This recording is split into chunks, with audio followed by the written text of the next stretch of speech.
it's important not to judge your spouse and to let them have some slack, some space, forgiveness when they do things that annoy you.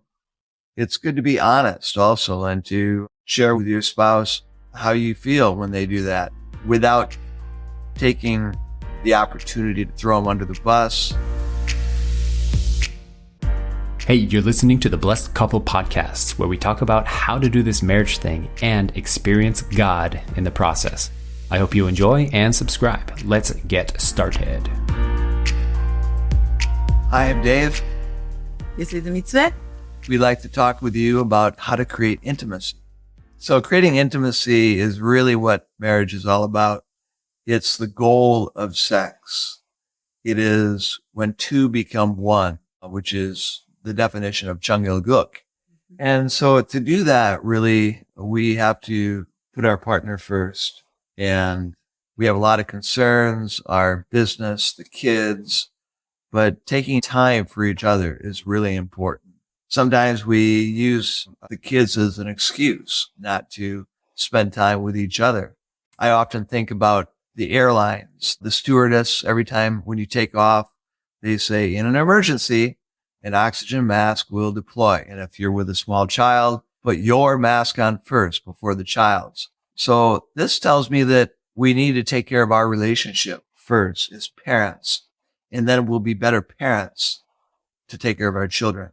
So you always need to take time for your relationship, for date night, and even in the process of everyday life, helping your wife or your husband with their chores, with their work, with the dishes, with children is really an investment in your marriage that will pay off.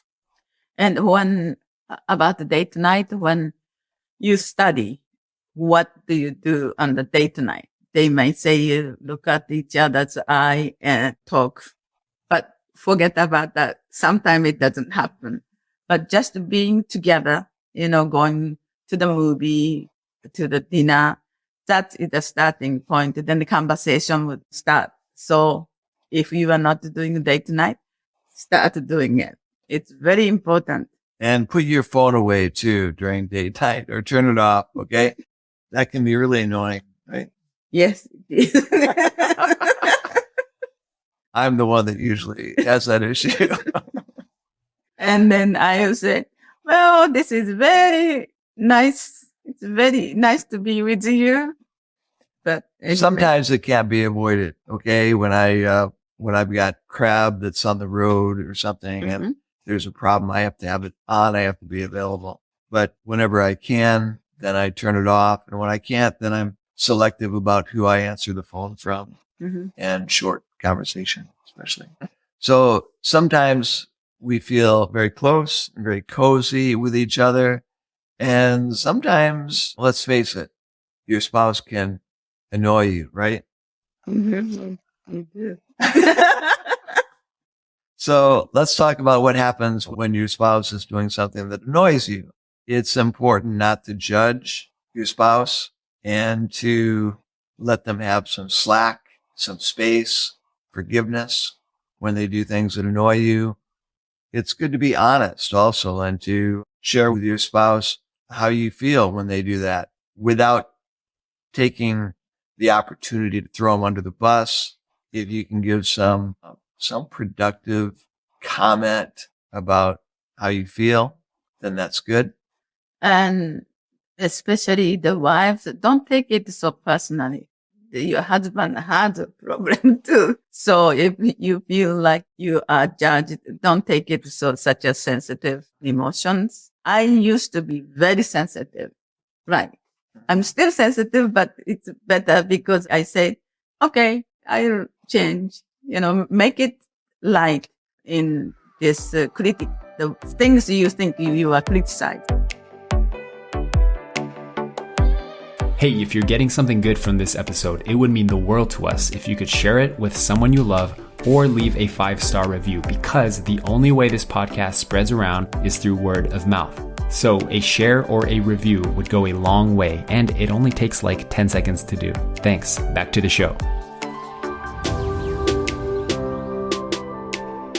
I think it's good to recognize things that you can learn from your spouse and appreciate them.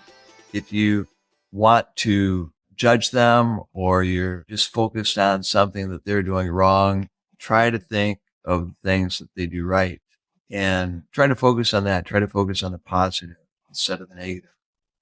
And again, before you go to bed, you say, I'm sorry. That causes the emotional tense or, bad feeling. Then you say, I'm sorry, and start again next day. If you don't do that, then it will create the resentment.